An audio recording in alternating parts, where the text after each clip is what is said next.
Welcome to another SCARS anti-scam moment. This is Dr. Tim McGuinness. Right now, I'd like to talk to new victims. After you've been scammed, you're going to have questions. So, now that you've been scammed, now what? Obviously, this is a very confusing time for you. Your scam has just ended, and you will be in shock, confusion, fear, and anger. This is natural. You'll be unsure about what to do next. We have helped millions of scam victims, and we know that it comes down to three basic steps. The first thing, you need to understand that this was not your fault. Not at all. You are not to blame. You're the victim of a crime. Do not feel ashamed of what happened. The scammers are professionals. Yes, scammers, plural. There was more than one. They work in teams. They're expert manipulators, and you were simply not prepared. Time is important after you discover the scam. There is a limited window for the police to act to help in recovering your money depending upon how it was sent. You can learn more about this on our website, romancescamsnow.com. This is going to be hard. Most victims give up or give in to anger. But if you're willing to do what needs to be done, you can recover from this. Remember that the trauma from a relationship scam is very real, and it will not simply go away. You will not just get over this. You will need help. Make sure that you get it. When the time comes to talk with your family and friends, visit our website for our guide on how to communicate with others about the scam, so that they will not blame you and that they will understand. The 3 steps. Step 1, stop all communications with your scammer. You must block all contact with your scammers and do not accept friend requests, message requests, or contact from people that you do not personally know. Mark any emails that come in from scammers or strangers as spam or junk. Try not to look at anything from the scam. Save all the information in a folder, but do not look at it again except to be able to report it to your local police, law enforcement, or anyscam.com. Step 2, accept that you were scammed. This means that you have to accept that you are the victim of a crime. Scams are crimes even if you do not send money. It's all about the deception. It's all about the lies. And remember, it all was lies. Nothing that you were told is the truth. So none of the stories and promises matter anymore because they were all lies. This is hard to accept, but it is what you have to do to be able to move forward. As a part of this step, you will need to report it to your local police if you lost money. This is your confirmation to yourself that you accept that you were scammed and that it was all a lie. You start with your local police. This is not easy. You will feel embarrassed and shame. But you do not need to.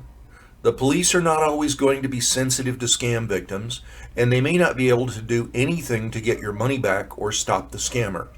But reporting matters regardless.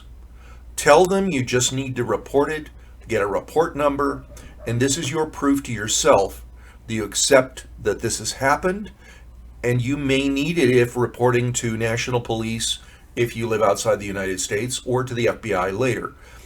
That report number also gives you access to any benefits that may be available from your regional government, state government, or national government. Remember, you're the victim of a crime. You have rights, and one of those includes being able to report this crime to your local police department and have them take it seriously, take the report, and give you a report number when it's done. Once this is done, put it all away and don't look at it again if possible. Step 3, focus only on yourself. Do not try to track down or contact the real person who is in the photos, because you do not have a relationship with them and they're a victim also.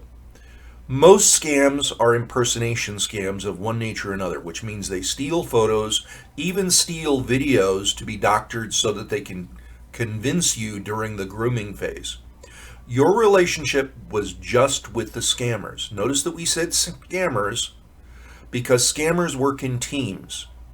There are almost never single scammers anymore.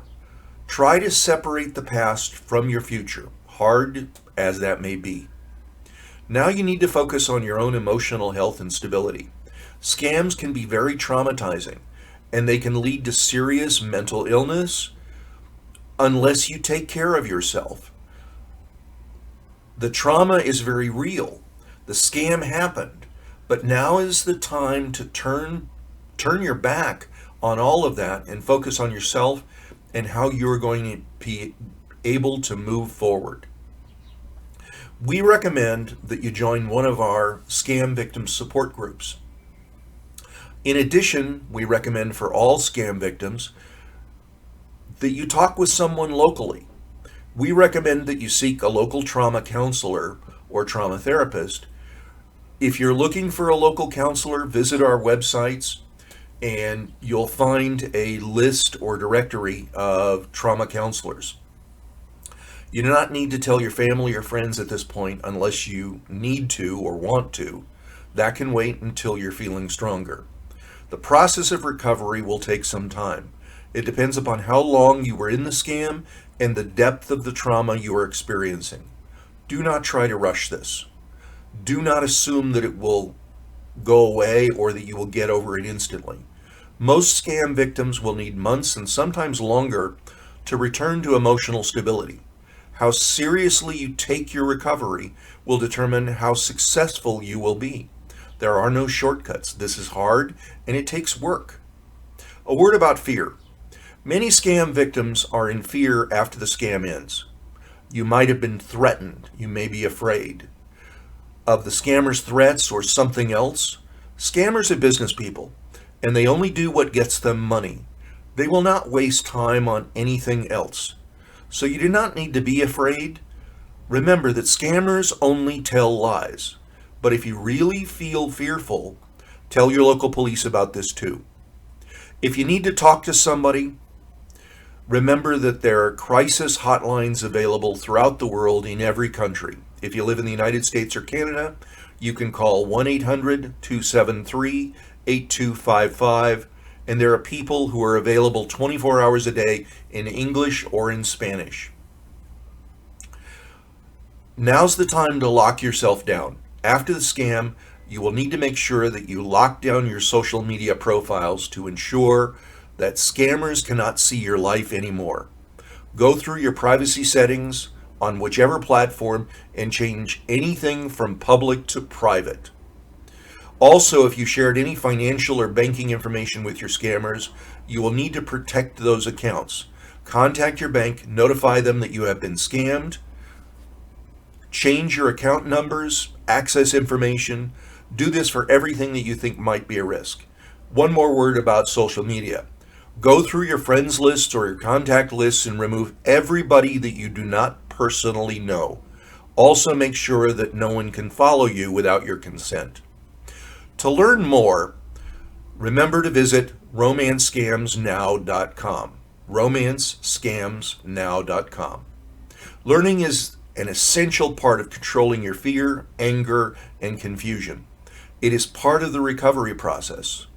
The more you learn, the more you'll understand not only how this was done to you, but how your own brain sometimes can work against you. You'll find thousands of articles about scams, scammers to help you better understand how all of this works. Start with our section for new victims, but also take a look at our section on the psychology of scams to understand how all of this works. The 3 steps is part of the SCARS Steps Scam Victim Self-Help Recovery Program. Thank you for listening. This has been Dr. Tim McGuinness.